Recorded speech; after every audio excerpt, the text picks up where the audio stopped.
Find product links below and hundreds more videos on my channel.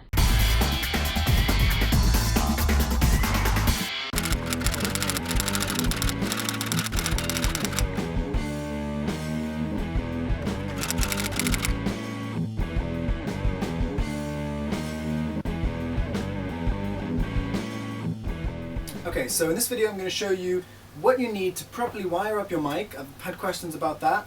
And just before I did post, what you need to wire it up, but it was a little bit more complicated. It had sort of various adapters and things like that, which at the time worked great for me, but actually the adapter that I got broke.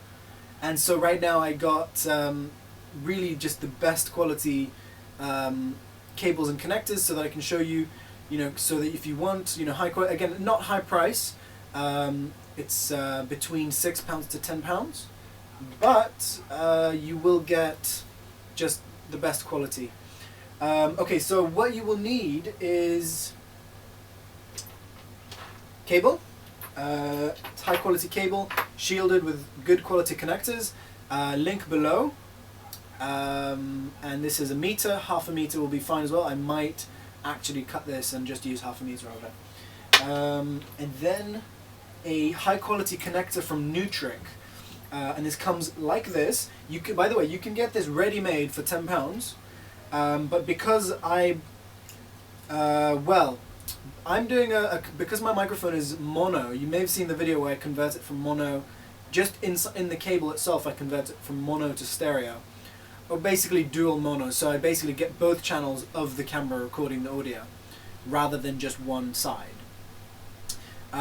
So I opted to just go with this, which is making my own cable from the same connectors which you would, if you were to get a professional to make your custom cable, this is what they would use. And the total cost is £6.50 including shipping from eBay. So again, links below, or I think usually what I do is I post it, I write it all down in my blog, and then I post a link to my blog. So it'll all be written there with a link below to that article. Okay, so we're going to get started, and I'm going to show you up close how to do it. Okay, so what you're going to need is a knife. We will need to solder this, although you will probably be able to just clamp these onto the cable. But with soldering, you're guaranteed a stronger connection and probably a high quality connection too, but I'm not too sure about that, whether there's any difference between soldering and just clamping it on. However, you should be fine without using solder, simply by clamping these bits onto the wire. Okay, so first of all, cut a little bit longer than you need. Remember, you need to put this on first before you do anything. First thing you do, this piece goes onto the wire backwards, this way. Okay, next thing to do is to strip 18 centimeters according to the instruction manual off of, which is yay much, off of this. Okay, so what you want to do, what I like to do to make sure that I don't damage the cables inside by the pressure of the, because some people use pliers and stuff. If I just, and I don't have any like proper cable cutters. I have some, they're not very good. I mean cable strippers, whatever they're called. So really gently just use a knife and you should be able to get that off there. There we go. Okay, so the next step is you're going to take these two smaller ones, which is that one and that one, where usually you would have left and right audio in a stereo cable, and you're going to want to twist these together. And then the way it's going to go into whichever one of these you get, normally they're going to be marked. So here on the other side it's marked with 1, 2 and 3. And what you want to do is this one, the ground cable or the minus, that's going to go into 1 on here. It's that one. Well, if you're facing it the same direction, it's always going to be that one. And number 2 is this one. So the bottom one you can ignore. The two that are in a row, that's 1 and 2, and don't mix them up. Make sure that you get the right one. And it's all the connectors that I've seen that you get like this, they always say 1, 2 and 3. So 1, 2. And usually this is where you'd get if this was a stereo connection, a stereo microphone, that would also have the left channel and then that would have the right, or vice versa. But because we only have one channel from this microphone, we're going to put both into here. And now I'm going to solder this just to make sure that I've got a really good connection, because this connector wasn't really built for crimping. That's not really going to hold it strong enough to get a good connection. I think what you see here are they're little clips, probably to hold it in place while you solder it, but I don't think they're actually crimpers.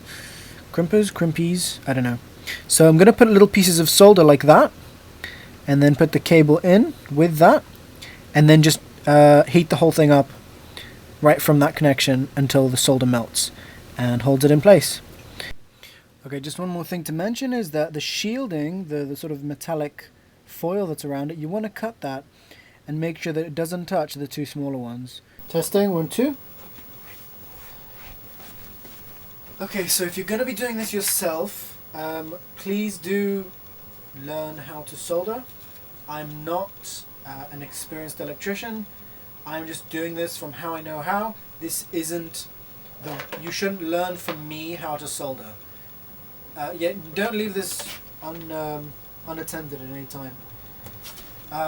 You should also be wearing eye protection, which I am, and you should also be wearing at least one glove on the hand that might be close to that. So if I'm holding it like this, either hold it with pliers or something, or use a glove, because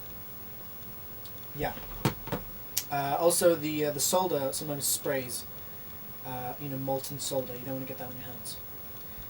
Okay, and use this in a well ventilated area. Okay, so now that we've added the solder on, I've actually had to put solder on twice on here, so I've added a bit more solder, then heated it up again to make it melt onto the connection, because the first time it wasn't really holding properly. But I've checked that it's got a good connection, and I'll show you how to do that. If you have a multimeter, right? If you don't, you'll just have to inspect visually and see that you've got a good connection. If you've got a multimeter, what you want to do is make sure you can see that. Okay, so put one of these in here. Let's say into number 1, and then number 1, and making sure not to touch these connections with your fingers. You want to put this onto the horseshoe symbol, which means ohm, which is resistance. That's the symbol for resistance. And what we want to make sure that there's no resistance. So if it shows 0, that means 0 resistance, which means we have a perfect connection.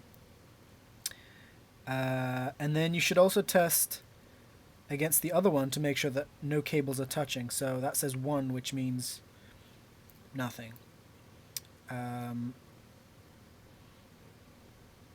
Which means there's no connection at all. So we can see that we don't have cables in here touching each other that shouldn't be. And then we go to switch to the other one, and we can see that it's exactly the same the other way. The ones that we want, which would be both of these. Number 2 would have both the tip and the ring. That's the ring and that's the tip. Both of these will have 0, which means there's a perfect connection. There's no resistance, right? Which electricity can flow through there freely. And then 1, or it might show infinity or nothing on the screen, depending on your multimeter.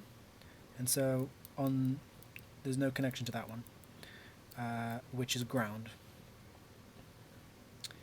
And in case it gives you a really weird reading, you should make sure that you're not accidentally touching one of the connections with your fingers. Okay, good. Now we just put it together. That goes onto there like that. And you want to make sure that just sits where it wants to. It's got like 2 grooves for it to sit on either side. and that goes on here, and I think it's gonna lock into place.